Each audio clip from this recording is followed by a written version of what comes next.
ഇന്നത്തെ വചനം: നീ ഗർഭം ധരിച്ചൊരു പുത്രനെ പ്രസവിക്കും, നീ അവനെ യേശു എന്ന് പേരിടണം. എന്റെ ഉണ്ണീശോയെ, നിന്റെ ലാളിത്യം എനിക്ക് തരണമേ. ഈ കരോള് ഭയങ്കര ശല്യാണല്ലോ. എടാ, ഞാൻ പിന്നെ വിളിക്കാൻ, നീ വെച്ചോ. എനിക്ക് എന്റെ വർക്കൊന്നും ചെയ്യാൻ പറ്റണില്ലല്ലോ.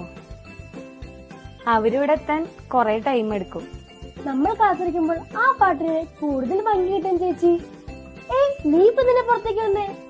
ഞാൻ കുറച്ച് ഫ്രഷ് എയർ കിട്ടാൻ വേണ്ടി വന്നിരുന്നതാ. നീ എന്തിനീ തണുപ്പത്ത് പുറത്തിരുന്നത് ഈ സുഹൃതപ്പം വായിക്കുന്നേ? നാളെ ക്രിസ്മസ് ഒന്നല്ലല്ലോ, പിന്നെന്തിനാ? ഇതൊരൊരുക്കമാണ് ചേച്ചി. ക്രിസ്മസ് ഒരു ദിവസം തുടങ്ങുന്നതല്ല, 25 ദിവസം മുന്നേ തുടങ്ങുന്നതാണ്. നമ്മൾ ദിവസവും നമ്മുടെ ഹൃദയത്തെ ഒരുക്കണം. എന്തിനാ ഈ ബുദ്ധിമുട്ടൊക്കെ? ഇപ്പൊ അതിന് ഏടൊക്കെ കാലല്ലേടാ, നമുക്ക് അതിനനുസരിച്ച് ഒറ്റയടിക്ക് ഒരുങ്ങി ഒക്കെ ആഘോഷിച്ചാ പോരെ. നമ്മൾ പൂവഴി തേടുമ്പോഴാണ് ക്രിസ്മസ് യഥാർത്ഥ സന്തോഷം നഷ്ടപ്പെടുന്നത്. നീ സ്റ്റാർ കാണുന്നില്ലേ? അത് അന്നത്തെ ആട്ടിടമാർക്ക് ഒറ്റ രാത്രി കൊണ്ട് വഴി കാണിച്ചതല്ല, ഒരുപാട് ദിവസത്തിന്റെ കാത്തിരിപ്പിന് ശേഷമാണ് ആ പ്രകാശം വന്നത്. അതിനെന്താ, നമ്മളിപ്പോ സ്റ്റാർ വാങ്ങിയിട്ടല്ലേ ഉള്ളത്. ശരീരം കൊണ്ടുള്ള ഒരുക്കമല്ല ചേച്ചി, മനസ്സുകൊണ്ടുള്ള ഒരുക്കമാണ്. നമ്മൾ ഓരോ ദിവസം ചെയ്യുന്ന ചെറിയ നല്ല കാര്യങ്ങളാണ് ഈ സ്റ്റാറിന്റെ വെളിച്ചം. നീ ഇന്ന് ആർക്കെങ്കിലും ഒരു നല്ല വാക്ക് പറഞ്ഞു? ഇല്ല, ഞാൻ ഇന്ന് തിരക്ക് കാരണം ആരോടും മര്യാദയ്ക്ക് സംസാരിച്ചിട്ടും കൂടിയില്ല.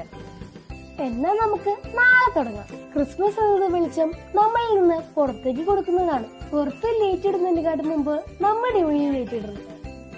നീ പറയുന്നത് ശരിയാണ് അപ്പു. ഈ തിരക്കില് എന്റെ സമാധാനമെല്ലാം നഷ്ടപ്പെട്ടു. എവിടെ നിന്നാണ് ഞാൻ ഈ ഒരുക്കങ്ങളെല്ലാം തുടങ്ങേണ്ടത്? ഇന്ന് നീ ആരോടാണ് ദേഷ്യപ്പെട്ടത്? അവരോടൊരു സോറി പറയുക. നാളെ നീ കുർബാനയ്ക്ക് പോകുന്ന മുമ്പ് ഒരു നിമിഷം ആ വ്യക്തിക്ക് വേണ്ടി പ്രാർത്ഥിക്കുക. അതാണ് ഒരുക്കത്തിന്റെ ആദ്യപടി. ഈ ക്രിസ്മസിൽ എനിക്ക് സമ്മാനങ്ങളൊന്നും വേണ്ട, നിന്റെ ഉള്ളിലെ ഈ വെളിച്ചം മാത്രം മതി. രാത്രിയുടെ തണുപ്പിൽ പുറത്ത് മിന്നുന്ന നക്ഷത്രം ഒരു ഓർമ്മപ്പെടുത്തലാണ്. ഓരോ ദിവസത്തെയും ഒരുക്കമാണ് യഥാർത്ഥ ക്രിസ്മസ്. നിങ്ങളുടെ തിരക്കുകൾ മാറ്റിവെച്ച് ഈ ക്രിസ്മസ് കാത്തിരിപ്പിന്റെ വെളിച്ചം നിങ്ങളും കണ്ടെത്തുക.